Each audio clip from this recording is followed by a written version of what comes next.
40 years ago today, the Kent State killing happened in Ohio.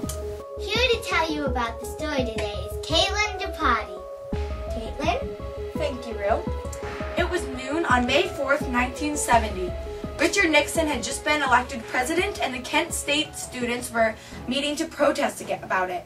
Kent State University is located in Ohio. Ohio. The meeting took place in the Commons near Taylor Hall. The night before, guards had been sent to Kent State to keep watch over the event and make sure everything stayed safe. The guards were so nervous, they sent out over 12,000 flyers saying the event was canceled. However, 2,000 students still came to protest. Soon, protesting broke out, and at 12:22, guards started to fire bullets. In 13 seconds, they fired 61 to 67 bullets. They killed 4 people, including Jeffrey Miller, Allison Krauss, William Schroeder, and Sandra Stewart. Jeffrey Miller was shot in the mouth while standing in Prentice Hall.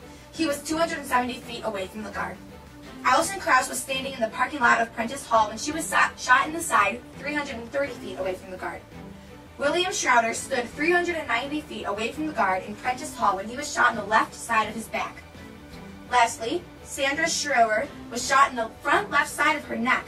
She also stood in Prentice Hall 390 feet from the guard. The guards also wounded 9 people, which we will be interviewing later today. Because of the shootings, the college had to respond. They had a short-term and a long-term response. Their short-term response was to close the college for 6 weeks. It reopened in the summer of 1970. During those weeks, the college professors held classes online and in their homes. They had to help students finish their courses. Also, there were 19,000 students that were supposed to graduate that year. The shootings were a great experience for them because they got a lot of extra attention. In the long run, the facility had to promise to bring comfort and assurance to the students. They had to help the students finish in any way they could. Also, they had to write and create media for the world to see about the shootings. Many students earned huge scholarships because of this. The college also raised $975,000 for the family members of the wounded and the killed. Today, there are many things that can be remembered about the students. They symbolize an American tragedy during the time period of the Vietnam War. This event shows that our government still needs healing and that we can learn from our mistakes. Thank you, Caitlin. Now we're going to interview some of the wounded people. Hello, Joseph Lewis. My name is Katie Chapati from the 10 o'clock news. I was wondering if I could ask you a couple questions about the Kent State killings. No problem.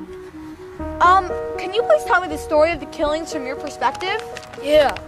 So mad, I was protesting against Nixon and all his bad stuff, and I was standing right here, and my friend standing right here, and then there was this bad people on me back there behind that red car, and we were man, we should run, we gotta run, and he's no, we don't.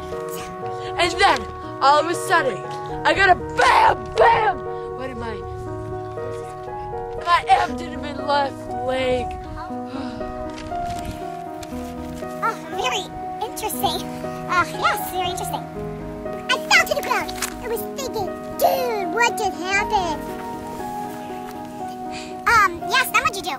After, a minute, I found myself brought to a local hospital for caring. Wow, what an amazing life you must have had. Thank you, Joseph. Let me ask you, is there anything that stuck out to you about President Nixon? Well, I remember he was a stuck-up cheesehead who only wanted to be president for the Vikings. Well, that is a very interesting story, Joseph. Thank you so much for letting me interview you. You're welcome. Peace out. And that concludes our story with Joseph Lewis. We are here standing right now in the sacred grounds of the Kent State campus. Now let's go back to the studio. Thank you, Caitlin. That was an interesting story about Joseph. Let's watch Caitlin as she interviews the next wounded person, Douglas Wetmore. Here we are at the house of Douglas Wetmore. We are waiting for him to come home from work.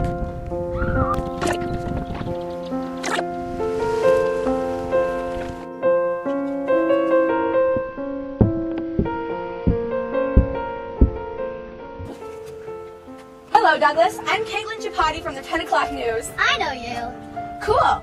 I was wondering if I could ask you a couple of questions. Yeah. So, Douglas, let me ask you a couple of questions. What do you think about the killings from your own perspective? Sure, it was Monday at around 12. I just had my lunch break and decided to meet in protest against Richard Nixon. The day before, spent cleaning up after the riot that broke out all over the state of Ohio. I thought it would be interesting to see what the whole deal was about, so I went to our school to protest. That's amazing.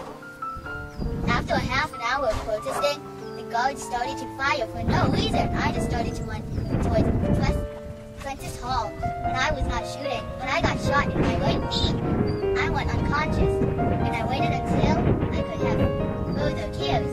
Wow, that is truly amazing. Now, Douglas, let me ask you, what did you do about school?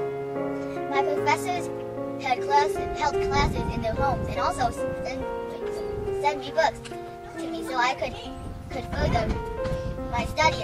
This was a great experience for me because I got a lot of attention from the media and my school and many scholarships.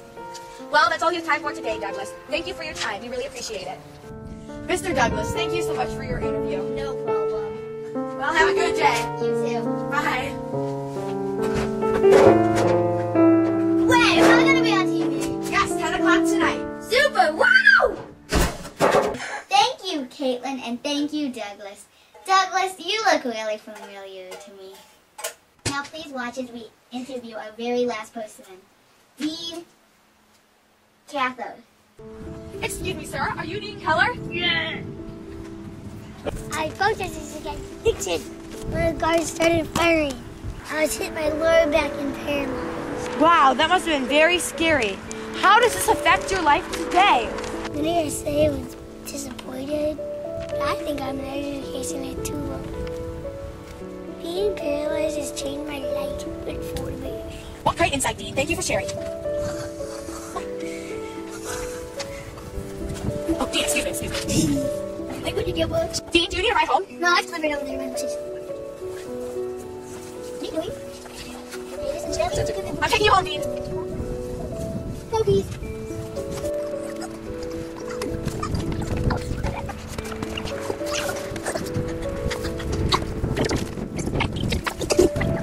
Sunset Hill.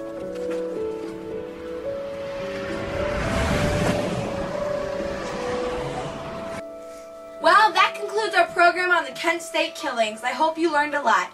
Rue? Thank you very much, Caitlin. Very nice done. Now it's time for sports with Alley-oop. Thank you, Rue. Today in Chicago sports, it happened. The Cubs lost again. Strikeout after strikeout, a total of 25. The fans are saying it in May. Wait till next year. Back to you, Barb. Back to you, Rue. Barb. Thank you, Al.